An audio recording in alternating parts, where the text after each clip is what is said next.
I think you can be high functioning without the stress. Like there's still, obviously there's normal stress that's going to come with higher levels of everything.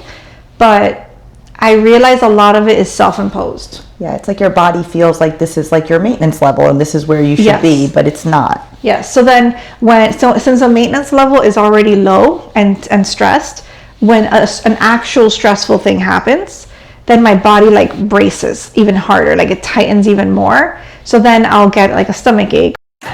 Welcome to the Limitless tribe, where two badass women build businesses, chase dreams, and keep it way too real. I'm Kat. And I'm Mel. We're the founders of Powerhouse Admins and the Limitless tribe. And we're inviting you into the messy middle, the mindset shifts, and the CEO glow-ups we never see coming. Now let's get into it. Hi ladies, today we're going to talk about something that is super important to me and a big focus of mine this year. It's not quite figured out, but we're working on it, learning a few things and trying a few others, and we want to share what we have so far. So today we're going to talk about nervous system regulation and what that feels like and why it's so important. So the conversation is going to be about how safe does your body feel while you're building your life. So one thing is having an amazing life and lots of success, but does your body feel good in that life? And sometimes it doesn't match. If your nervous system doesn't feel safe, nothing that you build is going to really feel sustainable. And ultimately, as much as we, focus on goals and self-development and finances, none of that really matters if your body doesn't feel good, safe, calm, and at ease while doing it. So I don't know I'm sure more people can relate, right? I feel like if I've been on this really fast treadmill, really fast, like running speed, and I'm not a runner, and it's on running and it's just permanent. It's on a loop. There is no end. There is no pause. I can't press stop. I can't yank the thing. It just continues, and there's no relief of a slowdown. And life has gotten a lot easier, a lot better, with way more support, and I'm still on this really fast treadmill. So nothing is really wrong in life. Life is actually the best it's ever been, but I'm still constantly on that agitated, moving treadmill, and that's not the feeling that I want to have. So normally I'm very big on planning, solving something, optimizing, thinking. My brain is nonstop with ideas and how can I make something better, where it's work or myself or health or relationships. And although it's a great quality to have, it can be exhausting sometimes. It's just, when your brain does not stop. Yeah, there's no mental pause. So it's not necessarily that it feels chaotic, because it doesn't. It's just like a constant level of stress that is my normal, right? It's not anything, it's not really highs or lows. It's just like a constant level of stress. And that constant forward movement and demanding more of myself is bringing some of that stress. Even when it feels like it's going well and it's high functioning, because I am, I think you can be high functioning without the stress. There's still, obviously there's normal stress that's going to come with higher levels of everything, but I realize a lot of it is self-imposed. Yeah, it's like your body feels like this is like your maintenance level and this is where you should be, but it's not. Yes. So then since the maintenance level is already low and stressed, when an actual stressful thing happens, then my body braces even harder, it tightens even more. So then I'll get a stomach ache or a back ache. It's almost instant sometimes. I feel a stressor and instantly I feel the pain, or migraine, which feels like that pressure. It feels like the tightening. So I don't want that feeling, right? I want to work on that. I want to feel at ease. Even if something stressful happens, I still want to feel at ease, because I know that I can figure this out and I have support. Yeah, and you've been through harder times. Yeah. Right? So this is actually a good time in your life. So anything that you have to deal with now is never going to compare to what you've dealt with in the past. Yeah. And if it is something, you have the support to deal with it now that you didn't before.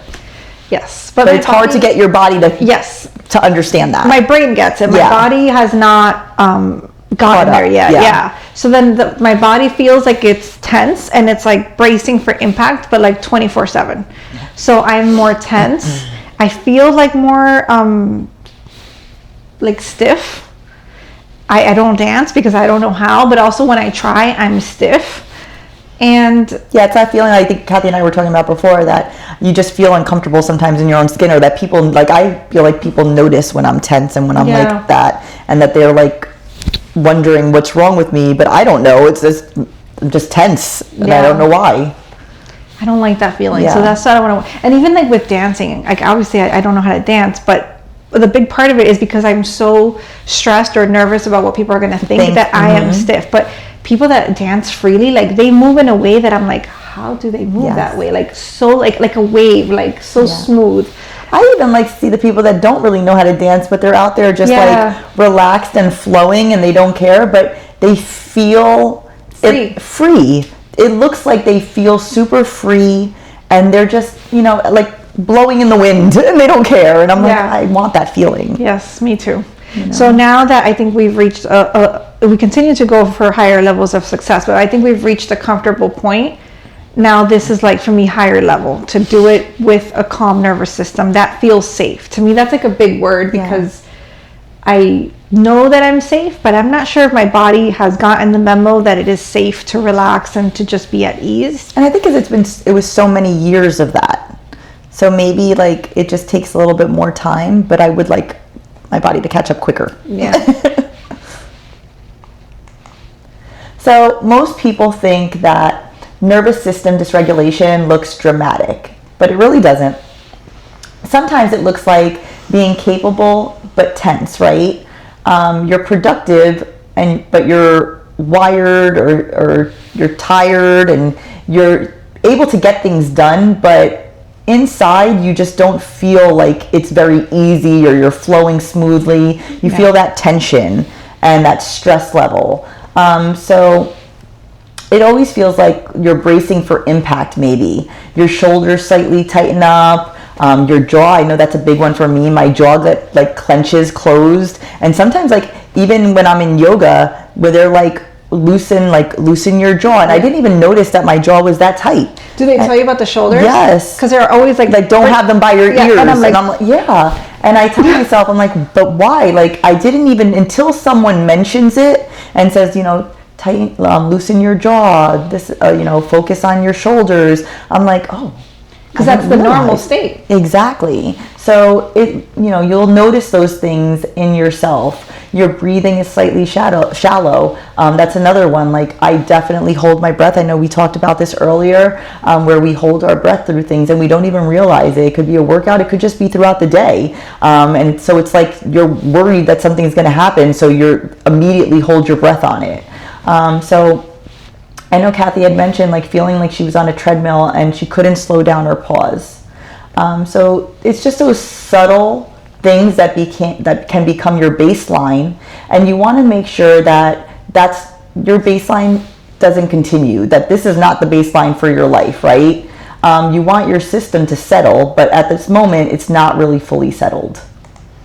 Yeah, and I know we've talked about in other episodes about like tying your worth to productivity and growing up that way, and it's a toxic trait that leads to positive outcomes.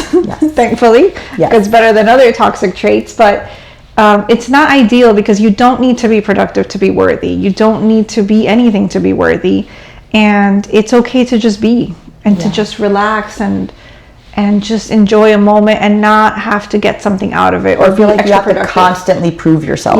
Or I feel like there has to be a certain level of output for me to be like valuable. So even like watching TV, I might watch TV to relax, but I'm on my phone ChatGPTing my whole like game plan of something, or I am, listening to an audiobook, or my brain is running ideas.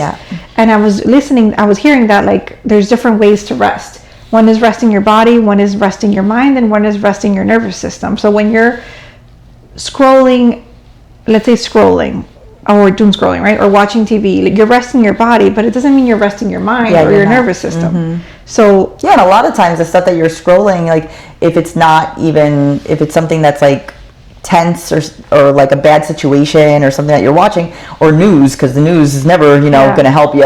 Your nervous system is already like activated at that moment. I do minimize that, but still there's still stuff that gets through.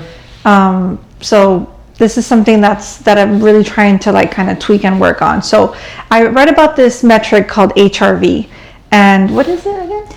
Heart rate variability. But the beats in between, the variation of time between each beat.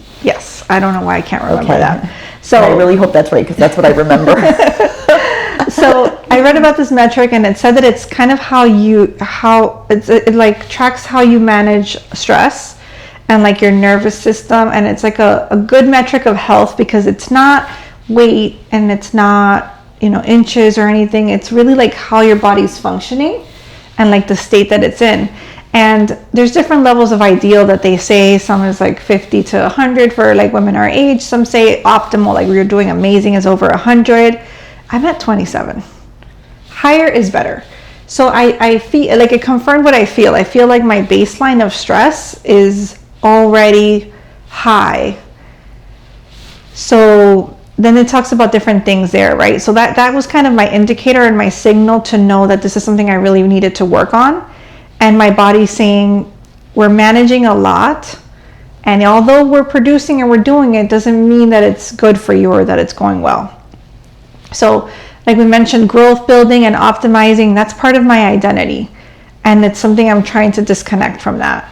So there's always a fear that if I loosen up or I lose that edge, then I'm going to lose some of the success that I have. But if you've listened to one of our earlier episodes, changing my inner critic from somebody that was super mean and very strict to more of a cheerleader made a huge impact on my life, allowed me to start a business that's successful and do so much more than I ever did before. So what if softening my nervous system actually does the same for the rest of the areas of life? That'd be amazing. And you would feel good and relaxed. Yes. Oh, that would be amazing. I know Cathy had mentioned heart rate variability score to me last year. And I had checked mine at the time, and I think mine was in the 20s at that time. It was like super low. But I didn't really pay it any mind.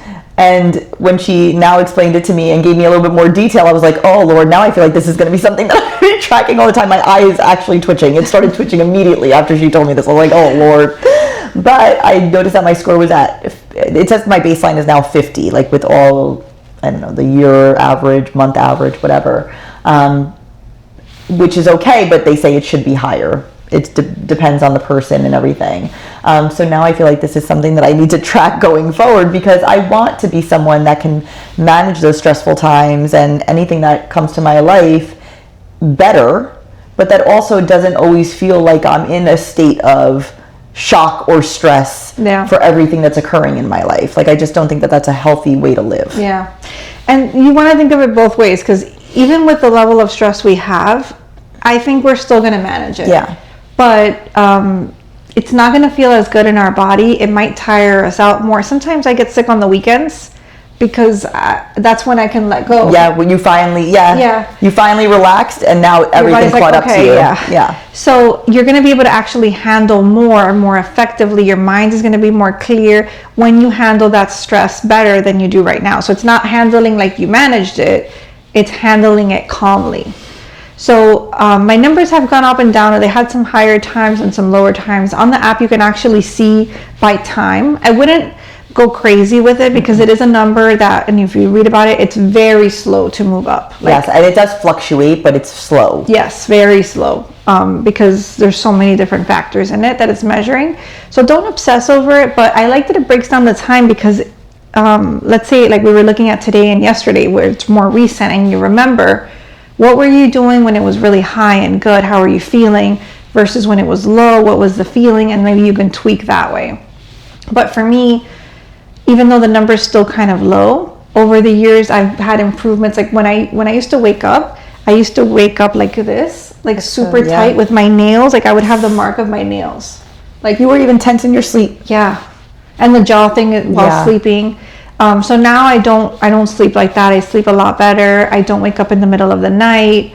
So with something like this, with nervous system, I think of it, to me, it might not be, but I think of it combined with like high cortisol, with that stress level, with playfulness. It just all kind of goes together for me.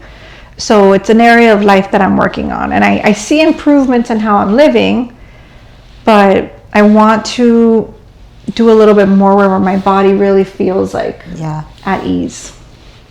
I completely agree. The other thing is when I go get like massages, where I know I work out, but it's always been right? Because sometimes I think, well, maybe my body is tight because of working out or this and that. But even before that, years ago, anytime that I go to get a massage, they always tell me you hold so much tension in your shoulders. Like there's so much tension, and I feel it all the time. It's something that's constantly there throughout the day. And they're like, do you sit a lot? I'm like, yes, but I stand and I move around, so I don't know. But it's this constant tension in my upper back. And I just would like that to relax and you itself. do feel it, but you also kind of get used to it. Like you're normal. It's at this point it's normal. And now when I go get a massage, they always ask me, and I go, you're going to feel a lot of tension in my upper back. Just focus on that area, please. Like it's just become the norm, Yeah. Which stinks. So low iron affects oxygen delivery, and your heart works harder, which then your recovery drops. And this isn't just an emotional feeling or caused by emotional issues. This is just, what happens when you're so constantly dealing with these stress levels throughout life, and this has become your norm, right? So, so the HRV is tracking how you recover. So then the low iron is going to affect the oxygen, which then makes your heart work harder, which then means that your recovery speeds drops, which would then drop your HRV. Your nervous system is on edge because it has to work harder to function. And then your nervous system is going to work overtime. So regulation isn't just about breath work. It's really fueling your body. You have to sleep consistently, get enough sleep throughout the night and close those stress loops. And all these things are about, supporting your system, supporting your biology, supporting your nervous system to help you. I know when you don't, they focus so much on sleep, right? Making sure you get enough hours of sleep. I know I don't get 8 hours of sleep a night ever. It's something that I would love to do, but it is really important. And it's something that they're always saying, 6 to 8 hours of sleep, at least 6 to 8 hours of sleep. And I know that when I sleep, 4 hours and wake up, I already wake up with my heart racing and anxious. And I feel it. I feel my body trembling. I feel like I'm just out of whack. And when I sleep more, I wake up more calm. So I do feel like sleep is such a big thing because it's when your body is healing itself at night. Yeah. It's recovering from everything that you've been through throughout the day, which is really important in order for your nervous system to also relax.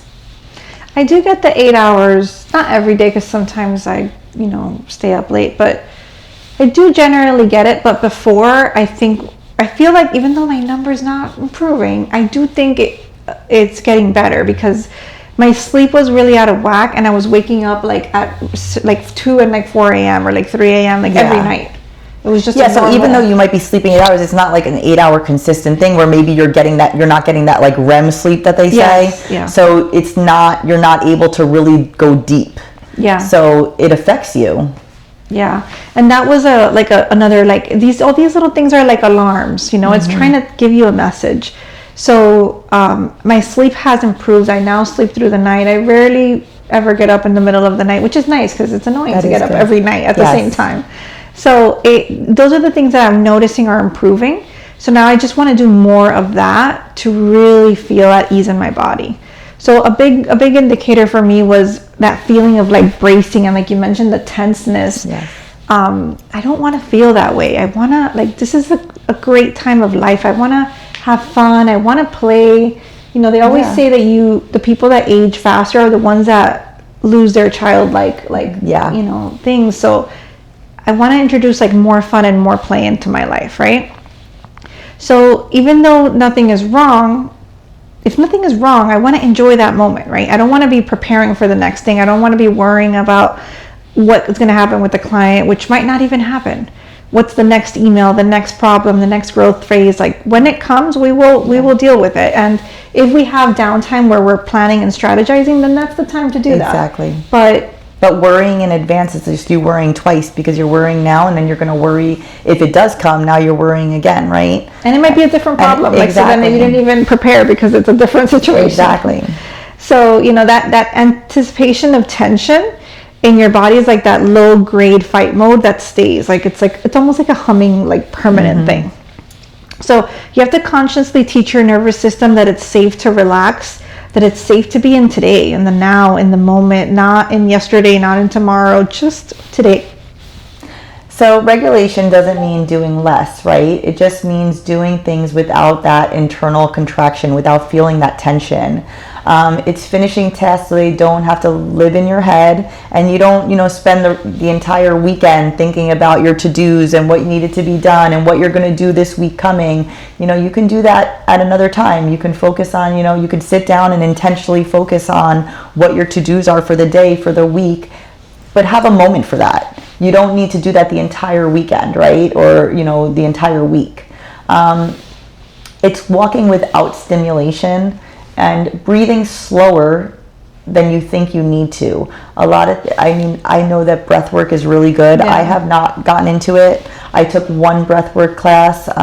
I would like to do a little bit more of it because I feel like your breath is so important. They always do, like, if you're, if you have anxiety or you're anxious, to do like the box breathing and the different, breathing types. And it does help. When I've done it, I felt like a sense of relaxation, and like, my shoulders, they become less tense, and I feel it in my body, the difference. So you want to make sure that you're really focusing on that. It's eating protein earlier to stabilize your blood sugar. I don't know how many times I hear this in training, that you have to eat protein. Like, protein is so important because it's really going to help you throughout the day to sustain yourself. I tell this to my daughter all the time too. This is our constant discussion, because she eats like cereal for breakfast, and then I'm like, okay, well, where's the protein? Like, what's keeping you until your next meal? Like, you have to have something in there. So however you can get that protein in, whether it's a protein shake, whether it's eating meat, whether it's anything, right? Yogurt, but just making sure that you're eating that protein to stabilize your blood sugar levels, and to make sure that you're able to get through the day without, your blood sugar dropping, or without feeling, like you're nervous or you're shaking. It's letting your shoulders drop when nothing is urgent.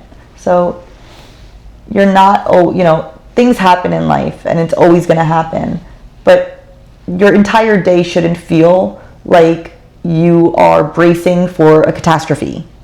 Not everything is urgent, right? There are times to get through things, and there's times to do things. And I think if we're bracing and it's a good moment, you're not even fully enjoying the moment. Yeah, exactly. So small shifts will really make a big impact in your system.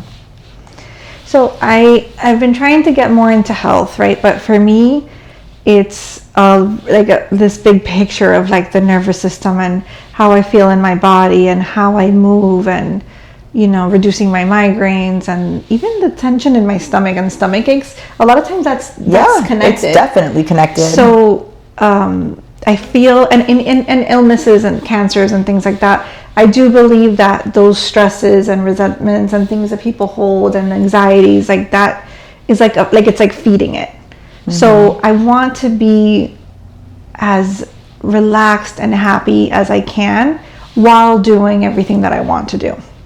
So if you're building a business, right, your nervous system is your operating system. I don't know if you've noticed, but in yours, if you have a business, but I feel like the business is tied to me.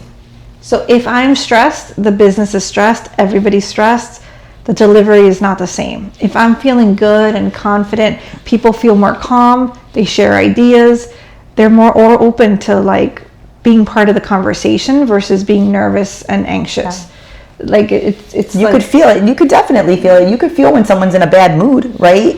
When someone's like not happy or they're in a bad mood, you could feel it in the room. You could feel that energy. Yeah. So it's the same thing with stress. Like if you feel stressed, other people are going to feed off of that energy. They're going to feel that stress too. Yeah. So it definitely relates to business and your employees and just your family members and anyone that's around you. Yeah.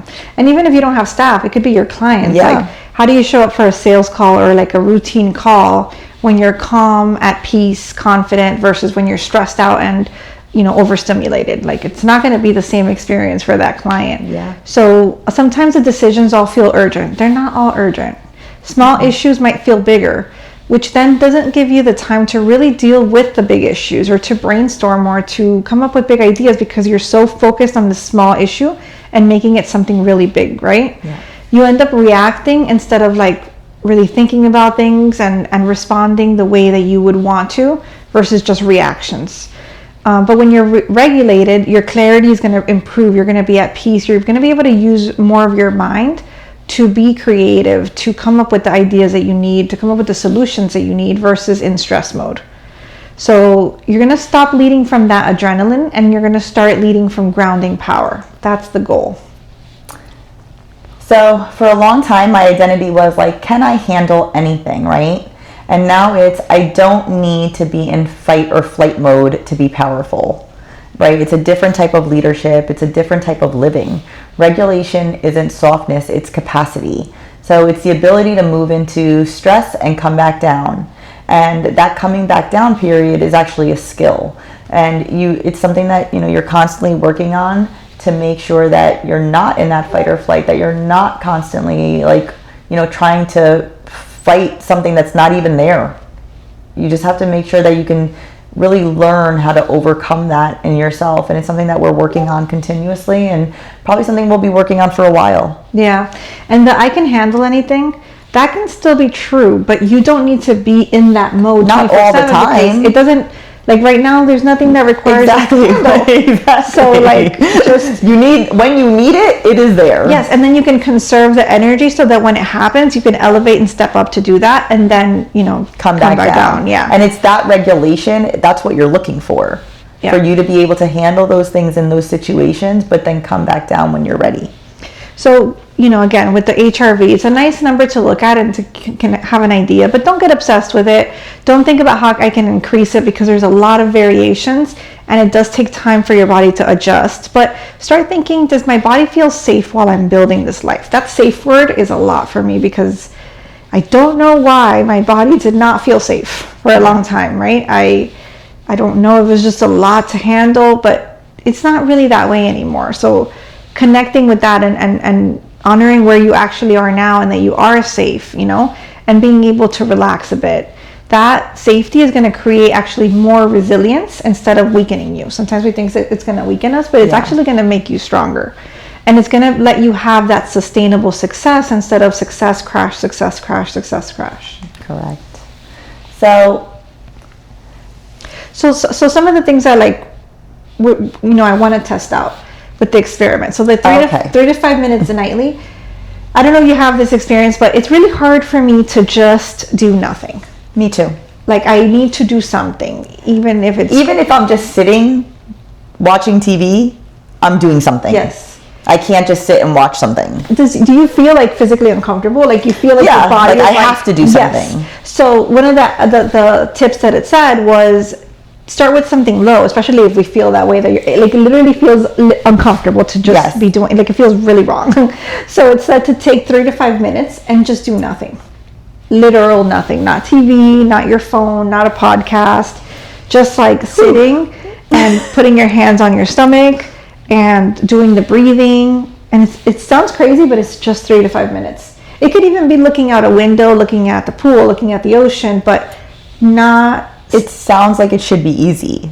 3 to 5 minutes sounds like it should be easy, but I don't feel like that's easy. That's why we're starting low, and then you can build it up. It's kind of like meditation. Yeah. So that's what I was just thinking about. I was thinking I'm not a great meditator, and this is why, because sitting and doing nothing. And I've tried to when I meditate, I always tell myself, because I get so many thoughts in my head, and they say you should acknowledge them and let them go, and acknowledge them and let them go. And I try to focus on, but then I'm focusing so much on that, and I'm like, oh my God, this is why I can't do any of this. Well, you know what? It gave a great tip. It said you're not doing nothing. You're actually building resilience. You're working on your rest. You're working on calmness. You are doing something. Mm-hmm.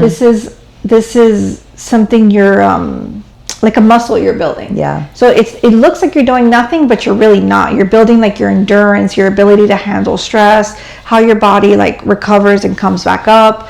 So I think switching that mindset from doing nothing, it's not the output that we're used to doing. Yeah. But it is the output that we need. It's true. So I really like that because that would make me feel better about doing nothing. Right now I've been doing it at night because it's the only moment I've thought of. So, the other thing is disconnecting from your phone an hour before bed. So I usually go to bed around 10-ish. So I've been trying around 9 to leave the phone separate. Oh, that's a good idea too. And then when I'm still watching TV though. So no, that's good. But I know, like, Paul's cousin had told us we should try going for, like, 'cause we'd walk. Oh, after dinner? Go for a walk after dinner, but don't bring your phones. And I was like, oh, because we'll be talking and we'll be engaged, but I'll still like checking stuff and still on my phone, and you know, so I'm not like fully in the moment, fully present, so that's something I also want to try. Yeah, that was one of the things I mentioned also after dinner. And it doesn't have to be long. I haven't started that yet, but I really want to. Even like 10 minutes. Yeah. It's really good for digestion, but I think it also would regulate and like relax you and kind of be a good moment before you head into bed and things like that. So another thing that I want to do is add more fun and play into my life. Not just work. It doesn't all need to be work or productive, but like things that have no purpose, you know? I just want to be silly. Yes. Yeah. And a lot of times I feel like I have trouble being silly. Yeah. Like everyone in my family knows me as the serious person. And I feel like, I don't know if you feel that way about me. Like you think that I can be funny sometimes. Yeah. I feel like my family doesn't think I'm ever funny. We laugh a lot. We do laugh a lot. We do. But they don't know that side of me because I have to be I have to be in charge of everything. Yes, you're like expected to be the head. The head, exactly. Yeah. So like even at my wedding, my brother even, you know, he made a comment saying, you know, when my father passed away, they just looked to me like I was the person. And that it takes a toll on you though. So like when I married Paul, I forgot one of the things, and I told a joke or something. I said something, and I don't joke, like I don't tell jokes, right? So I like said a joke, and he was like, that was so funny. And I was like, I'm funny, right? He was like, I think you're funny. And I'm like, I think you're the only person. And maybe Cathy and like our friend Erica, I was like, 'cause I don't think anyone else thinks I'm funny. So it's like, it's weird because I feel like I just can't be silly. I think it goes back to the safeness. Yeah. Of like, do you like feeling safe in a space? Not only that you're like, they're going to love you no matter what you do or say, but also that like nothing is needed from you, from those people. So like with the friendships, like we laugh so hard, like our stomach hurts. Sometimes our face hurts from the laughing, like snorting, all of us. So before we started this podcast, I was cracking up. But there's like, you know, none of us need anything from her. We don't need her to be our head or vice versa. Like she doesn't need to be in control, and you can loosen up. And with my husband too, like I feel like when I got married, I kind of loosened the reins. I was like, okay, well, you know, now when I go out with him, I'm like, I don't even have to take a phone because they're just going to call you and look for me. So it's fine. Like, you know, so I let some of that go. So he gets to see those sides of me, and like, I feel protected with him. Yeah. So I don't have to worry about that stuff. But it's right. Like when my family, I feel like they depend on me so much that I'm always like uptight. Yeah. I feel like I'm constantly tense and uptight. But, you know, I feel like it's a role that we had to play, but it's not who we are. Yeah. And now that, you know, our kids are older and we're learning so much about this, we get to reintroduce more of who we really are. Yeah. And that's the thing, though. I want to be more silly in my normal life with my with everyone. Yeah. And not just like when I'm with you guys or like with my husband alone. I want to be able to be that person. Yeah. The husband thing, I feel like I tell him, I feel like I can turn my brain off. Yes. I don't have to, even with traveling, like he was holding the passport. I don't have to think anymore. Yeah, it has a boarding pass, and it's nice to like just not have to plan everything for yourself and multiple people. But does he tell you that you take it too far sometimes? Because Paul tells me, I think, you know, you got married and now you just shut off completely when you're with me. And I'm like, I don't mean to. Some things like with the independence and stuff, and I'm like, but now I have you. Yeah, exactly. And then other things with the past where he'd be like, you can't be trusted. I'm like, I can't. Yeah. Just you carry it. It's better that I don't have it. I will lose it. Paul's like, you make decisions all day in your life, but when you're with me, you can't make one decision. I'm like, that's the point. Decision. That's what I said. I'm like, I don't need to. Like, you're here. You make the decision. This is what I don't want. I don't want to make decisions when I'm with you. Especially like trivial things. Yeah. You know, like I don't want to be, and neither of us. You know, we're not in a marriage where we don't make decisions about big things. Of course. But like sometimes what to eat or like like where to go or what, like just the little things, I don't even care for those decisions. Exactly. You make them. I'm just going to go along with it. Yeah. I'm fine. Sometimes I'd rather eat what you want to eat to not have to think about things. Exactly. Don't give me options. Just pick.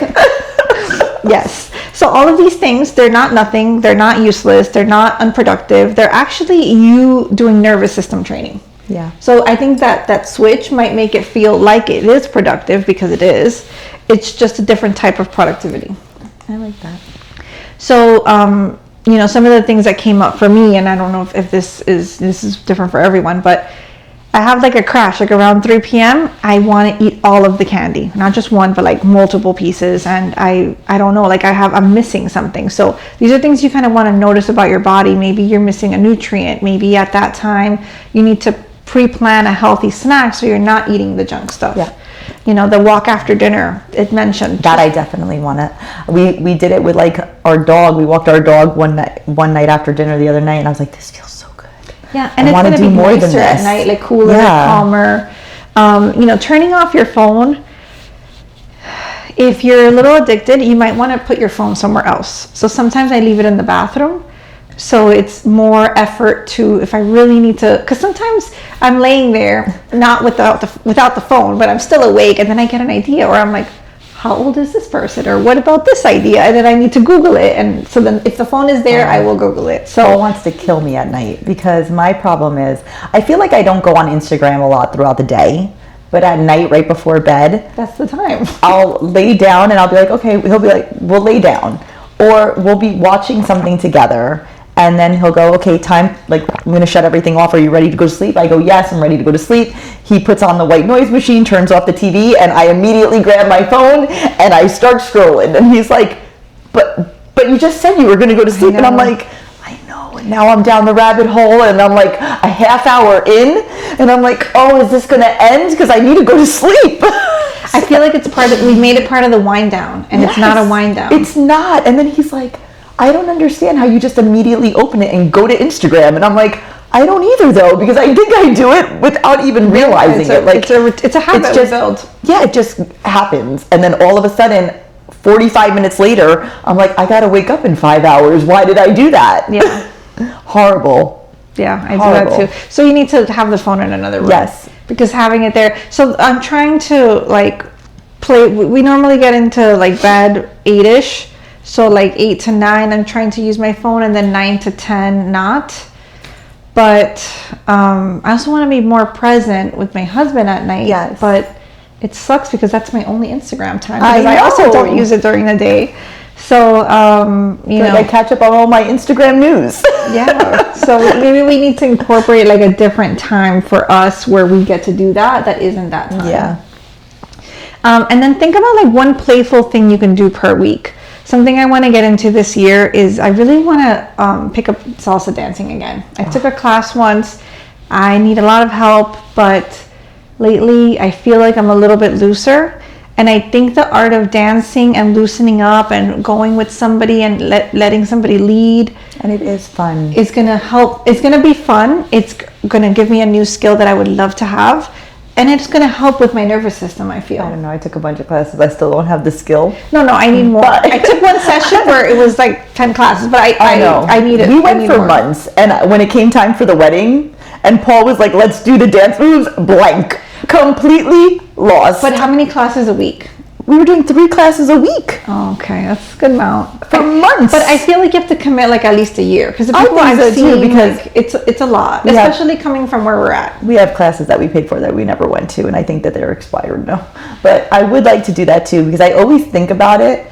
We had a great time going. Like, it wasn't like a chore where you're like, oh, it was fun. We had a good time, and the people were cool, and they were funny, and like we would laugh. So definitely, I think that would be fun. Yeah, that's one of my things. I might start. They have some online ones to start at home with my husband because he's worse than me at dancing. But but they have all levels there. He shouldn't. We feel need bad. like remedial. Yeah. And also I need it for me. I know I need a weekend class. I don't want to work all day, then figure out dinner, then make it to a class. Like it's not the routine I want. They moved us up to the advanced level from the beginner level, and I still couldn't remember. But maybe you guys needed to go out dancing. Yeah, we did. And that was the thing. Okay, so this is the other thing. A lot of the people in the class would get together and go across the street to this, like, I don't know, restaurant thing that turned into music and dance at night, and they would practice and they would go together. Yeah, it's like a language. You never went, so I probably should have done that too. I took language classes, but I never had anybody to speak to in that language. Yeah. So then it didn't stick. Yeah. So you have to go. That's a good idea. So if this resonated with you, it's not random. Your nervous system might be asking for something different. So you don't want more hustle. You don't need more pressure. You need more regulation. We'll keep having these conversations because we're building something powerful, and it shouldn't cost you your peace.